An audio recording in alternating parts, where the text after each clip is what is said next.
Minnesota Vikings get the big dub in Seattle, beating the Seattle Seahawks 27-24. This episode brought to you by BetUS. Get over to BetUS, use that promo code YouTube150 at checkout for a 150% bonus on your first deposit and an additional 125% bonus on your next two deposits up to $2,000. Remember, play responsibly. And you know what? Bet on the Vikings. Bet on the Vikings. The Vikings are 13-2.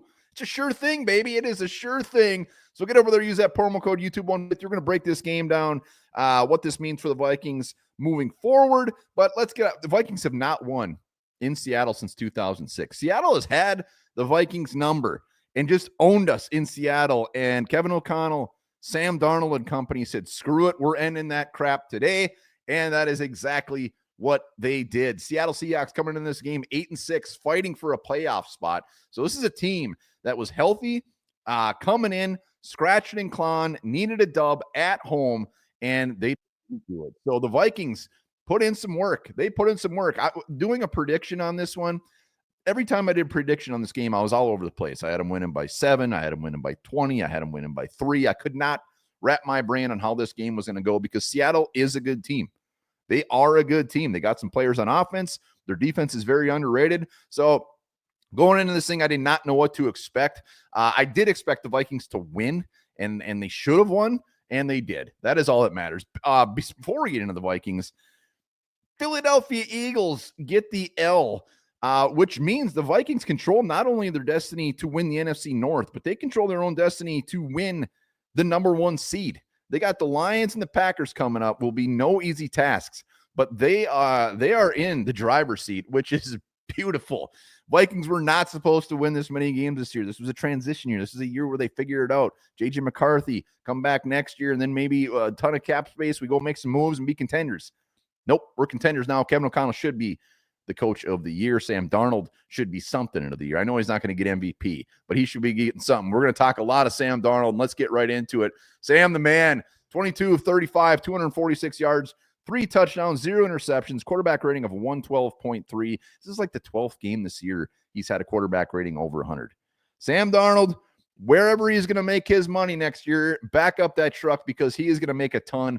The dude was throwing dimes. His touchdown passes couldn't have been more perfect. They were beautiful, and he was on the run. He was eluding pressure. We'll talk about the offensive line, but he had some guys in his face all damn day, and it doesn't matter. That is when Sam Darnold shines. So Sam Darnold continues to ball his ass off. Running game-wise, it wasn't anything great. Aaron Jones was running tough out of the gates, but then they kind of just put the brakes on the running game. He ended with 18 for 67.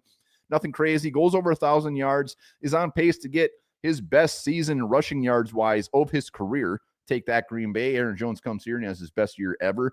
So running game, not great, but Justin Jefferson, 10 for 142 touchdowns. The dude just played fantastic, solidified why he's the best wide receiver in the league. Jordan Addison, 5 for 35 and a score. TJ Hockenson, only 2 for 27, but those two were big-time plays. Hockenson, good to see him out there. Offensive line, it was not great. It was not great. This is not going to be a Debbie Downer video because the Vikings did get the dub, and we are 13-2.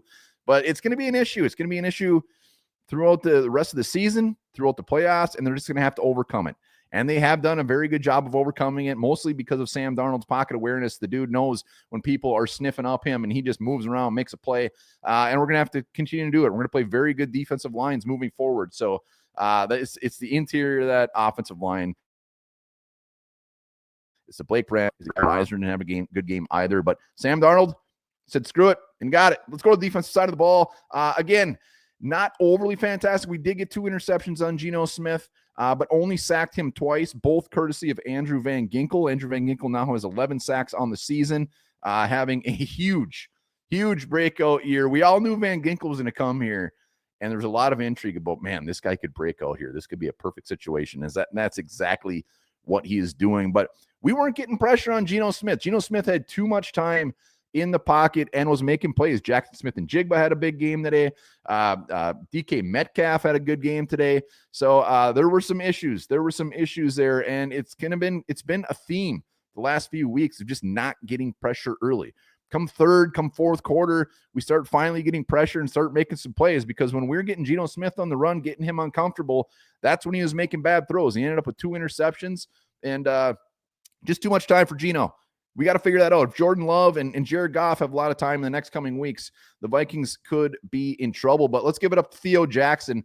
Harrison Smith out with a foot injury. Theo Jackson steps in, has a big game-sealing interception, had a couple of good plays before that as well. So that was beautiful. Blake Cashman, 12 tackles, just the leader of this defense in the middle, at that middle linebacker spot. We saw the Vikings without him this year. It was not great. So it is great to see Blake Cashman out there. Dallas Turner, the rookie edge rusher who hasn't seen a ton of field, mostly because Jonathan Grenard, Andrew Van Ginkel have been holding it down. He had a big interception. If you were to tell, if I had to guess the weirdest guy to get an interception, it wouldn't have been Dallas Turner. And it was just crazy to see old 15 come down with that thing. So Dallas Turner, very good game. Got to talk special teams. Special teams, we did studs of the game on our show, and two of them were special teamers. And Ryan Wright, his leg is sore. His leg is sore because he had 6 punts, average 50 per punt, 4 of those inside the 20, a long of 63, putting Seattle way back in their own territory time and time again, letting this defense get after it. And then Will Reichard, 2 for 2, long of 52, in the rain, 3 for 3 at extra points, and one of those extra points for like 48 yards or something like that. So Will Reichard, great to see him out there kicking his ass off once again. But Vikings, big win, 13-2. It is not easy to travel to Seattle and get a dub. Clearly, the Vikings haven't done it since 2006, but a huge win.